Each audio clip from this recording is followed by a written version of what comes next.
All right. Well, thank you for joining us today for information session on Code.org's Computer Science A curriculum. And can everyone see the slide deck? Excellent. Yay. It's always a bonus point when you click on the right one the first time. All right. So I think everyone has gone through a Code.org program here before. So that helps out. This kind of gives a big overview of all of our stuff, but you'll notice that APCSA is down here kind of at the end of the train. Recommendation is for 10th through 12th grade, but as you guys know, you kind of use it how you want in your district. In some districts, CSA is 11th and 12th grade only. Sometimes they include 9th grade, depending on what they have prior experience. Sometimes it's on a special case basis. So feel free to use that as just guidance. This is the site. Let's see, I think somewhere I've got it in the chat ready. If you want to check out that, that's where they've got some of the information. So you can also reference that on Code.org's site. And this is a brand new curriculum for Code.org, but it is a program or a general guidance from College Board that's been around for a long time. Long time. It is one of the, or if not the original AP computer science course. And so it has had many different iterations over the decades. Currently, it is a Java language specific course. So it's always been, from my knowledge, a language specific course, but it's been different languages. And currently that is Java. Here is an overview of what the units look like. So there are 9 units, and I will say that this is pretty common. It's going to cover all of the same stuff that you would have in any computer science A course, but they do shuffle things around a little bit because of how they wanted to structure the class and make it more approachable. So if you remember, Code.org is very much about equity and inclusion and getting more students into computer science. And so the thing that they're bringing to this version of it, which they did not come to lightly. For years and years, they told us they would not be doing a CSA, and then the teachers finally wore them down and convinced them to do it. But they wanted to bring a lens of students can be a software engineer. So they're going through it with this narrative of you can be a software engineer, and they're kind of give them that perspective as well, instead of it just being you're going to learn Java and then spewing Java at them. Not to say that that's what other curricula out there do, but that's kind of what Code.org is bringing to it. And then, so we have 2 facilitators in Iowa, Joel Bunt and Tim Wall-Jasper. Some of you may have gone through CS principals training with them, and both of them are piloting and facilitating CSA for us. So Tim very generously sent me some screenshots of him in the pilot program, because we don't have that quite yet. Whoops, and my mouse is getting, it always likes to get kind of wonky in these. So what you'll notice is that it's very similar. If you're familiar with the Code.org environment, it's going to be very similar to that. It is language specific, so there's not blocks in here, not blocks of code. That's a question we've had in the past, but it has a very similar layout. And in a future slide, screenshot, it'll show you kind of from the teacher perspective. It does have visuals in there, so sometimes off to the side, the students will get visuals to help them understand concepts. They're able to use this backpack where they can save classes in Java so that they can pull those out as they're going through the curriculum, and it can build on that over time. And this is just another example of what he's done in there. It has the instructions on the left side. It gives them some context through the review area. It does have a debugging console at the bottom. What else can we point out? It has the bubbles that you're used to, all of those things. One thing that Tim wanted to point out is that they do try to provide students some choice in some of the areas. He said this is a very simplistic example, but students can demonstrate their ability to do a concept. In this case, they can decide, do they want to filter the red, the green, or the blue? So it's just kind of their color preference. But he said it was kind of nice for students to have a little bit of choice in there. And then this is the screenshot that he provided. So you can see where in this students, so this is a teacher view of a student's work. They can provide comments and feedback in this area. This is that backpack again, where students can pull things out. It has the example solutions for teachers to review, and then he can quickly bounce between the different student names to provide feedback pretty quickly. All right, so professional learning for teachers. So very similar, yet different from what you've done in the past with code.org. Because this is a bit more rigorous curriculum and we want to make sure that teachers are well prepared for it, there is some extensions in here. So there are 20 hours of virtual onboarding. That's going to be stuff that most of you are probably familiar with, but it's again going through those values from code.org, getting you into the environment and probably giving you tours of what, the CSA coding environment so that you're familiar with that. So that during the 5-day summer workshop, it's going to be focused on the curriculum and Java content. So there's more focus on that and less of, if at any at all, of the here's the environment getting set up stuff. Okay, so they're really putting more time into focusing on supporting teachers with where they think they're going to need it. And then during the academic year workshops, the only option they're giving for us this next year is virtual modules. And that's what we've been doing in the wonderful COVID world anyway. But there will be 8 chunks instead of 4 in-person days. And they're expected to have a little bit of asynchronous, maybe pre-work that you would do, and then probably an hour to an hour and a half of synchronous time with your cohort. And again, the nice perk about that is that if you can't attend an Iowa workshop date, then we've been easily able to, connect with other regions doing that, and you can pop into those. The 5-day summer workshop is planned to be in person, and we'll kind of talk about dates in a bit, but we still be able to build that wonderful buddy partnership connection with people. And then academic year will be virtual. And then in person again, this is new for CSA, a 2-day summer capstone. So that is intended to wrap up the year, kind of review and digest it a little bit, because while you're in it, it's a little bit hard to do that. And then make sure we fill in any gaps or questions before you start with the next year of that. So any questions about this somewhat new model from anyone?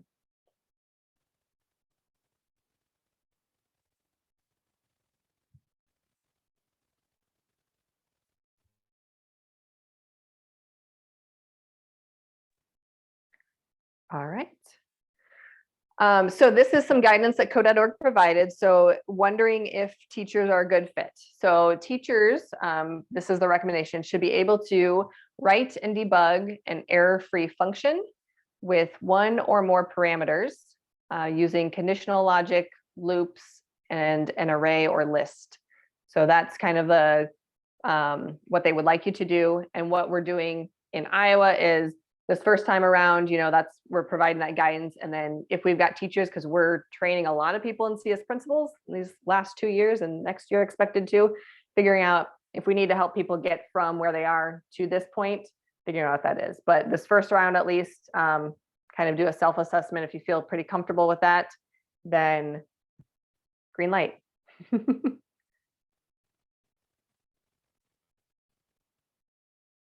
All right, so this is kind of that same less visual outline of things, but with some dates in there. So the 20 hours onboarding, that's virtual, self-paced. We're just asking people to do it before the end of June to go through that. And then the 5-day summer conference, we're planning to have in person in Central Iowa, July 18th through 22nd.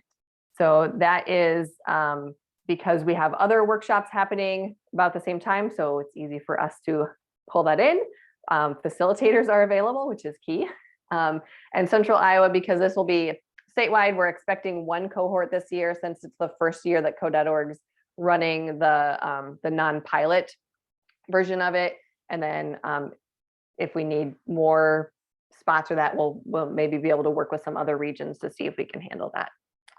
The follow-up sessions, as you probably remember, we'll try to get those dates out to people by the summer, but we will have to wait for guidance on code.org and when to schedule those fours throughout the year. And then the 2-day summer capstone would be in June 2023. Dates to be determined at that point too. And we'll probably get input from the group to make sure that we're trying to get as many people as possible. And then there's always the online forum and community for support. And we're always there to help answer questions. I'll need to brush up on my Java skills. Any questions about this at this point? All right, easy crowd. Oh, I did not update it. Okay, so always code.org curriculum at no cost. So the program fee is actually, I think it's $3,520 maybe. So the reason for the increase is because we're working with the AEAs in the state. They're going to submit a computer science professional development incentive fund grant that would include CSA, and the increase is actually stipends that go to you. So we now include stipends for all of our teacher professional development, and just from feedback in the state to the AEAs, most districts are, sorry if your district is not doing this, but most districts are increasing their what is it, sub fees or stipends. And so instead of it being $110 per day, they asked us to increase it to $150 for stipends each day. So that would go to you. And then there's an opportunity for 2 or 3 licensure or graduate credits. And the or is, we would love your input because we have enough hours for it to be 3 credits, but we don't know if teachers actually want 3 credits. We've heard, because there's an increased cost through the AEA system and whatever. So if you would like to influence the program and share, if you care, if you would prefer 2 or 3 credits, or if you want the choice, we think that there might be a way that we could provide a choice that is open at this time. All right, so along with the program fee, there's funding sources, and starting today, like a lot of them, there's a lot of things on the table. So for CSA, I mentioned that CSPD Incentive Fund, that application opened today for districts. Applications are due by February 11th, so there's a very quick turnaround. If you are interested in applying, it has to be a district application, or you could be a part of that AEA group. I believe what their plan is that whatever AEA you're associated with is going to send out a survey to maybe your curriculum director or your building person, whatever administrator they have contact with, to say, hey, we're going to apply for this. How many people do you have that would be interested in each program that we're going to try to apply for? So you could try to get in with that group. If your district is already planning to apply or would like to do it on their own, we do have a template that we've created that has kind of some generic information like about the program, and the things that they would need to add into the responses would be, specific to your district, like maybe your demographics or the why you want to add this course, how many students are going to be impacted, how many teachers, that kind of thing. But if you are interested in having a starting point, I'm happy to share that template with you to help kind of expedite the application process. And then applications or registration opens tomorrow. Actually, it's open right now. They opened it a day early, so you could go and you can register, apply for the program. And that's the same as in the past, where you go and enter your information, how many hours you'll be teaching it, implementation examples, things like that. All right, I'm going to pause here again. And what questions do you have?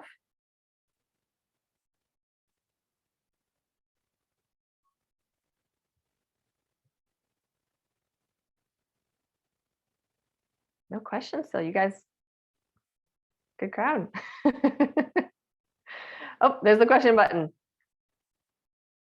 All right, so if you think of questions, you can always email us at k12@nubo.co. And we'll be happy to answer them. If you need help with any of the funding sources, that's just one I mentioned for CSA today, but there's also scale up menus that have opened today. And then there are grants through the Department of Ed for certain programs that your district can also apply for.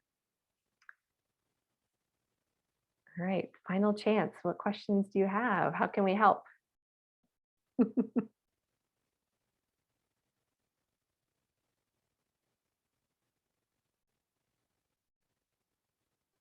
You're all experts. Samantha, did you touch much on like the onboarding, like what that would look like those first 2 days? We had a couple of questions about that in our last session. Yeah, the virtual onboarding. Mhm. Yeah. So again, we haven't seen it yet. We'll get more information this spring, but what's expected is it'll be a walkthrough kind of tour of the code.org environment, so you can refresh your memory on where things are, any changes specific to CSA, and then it'll also include the values and background and kind of mission statements for code.org, some more of that instructional practice type things that we do in like the 5-day workshops for discoveries and principles currently. And that'll be time. It's not 2 days worth. Oh. Sorry, you were cutting out a little bit, Allison. I was just saying that those 2 days of the asynchronous, we still included them as part of like teacher stipend, but it counts as 2 days of work, and it's just through the code.org platform. Yep. Yeah, and so if you're keeping count at home, so in a normal, like in the previous code.org programs, there were 9 days, and we now provide stipends for those. This program has 13 days, so it'd be 13 days times $150 for the stipends. And the way we do that is we keep track of attendance, as we have done in the past with code.org, and then we use a program called Certify, where participants say, okay, I attended this 5-day workshop, or I did these, the 20-hour onboarding or whatever, and they submit it in the system. We double check that they completed that or attended, and then do a direct deposit into your account. So magic money shows up once you've done things. We like to keep teachers happy and provide you compensation for all the hard work and time that you're putting into the programs. And then any of the in-person days, just like in the past, we bury you in food. So breakfast, lunch, snacks, and then we like to try to do some sort of community building activity if we're able to when we're in person. So looking at doing that. And that day or that week in July, we are planning to have cohorts from Discoveries, Principles, CSA, Project Guts program, maybe probably a few I'm missing too, but having a bunch of computer science educators from all over Iowa hopefully get together. But that's the wonderful plan. We'll see what the world provides us in July. All right, well, feel free to stick on if you've got questions that have popped up, or reach out to us if they come up. We'd love to see your applications in the system, and then we will work with the AEAs. Last year when this happened, we kind of let the AEAs know, hey, we've got people from these school districts that apply. Do you have funding that can cover them? So we can make sure that they're communicating. But if you've got funding covered from your school side, that's great, and less work for you potentially. Or let us know if you want help with any grants. Thank you, everyone. Have a great evening. Happy Monday.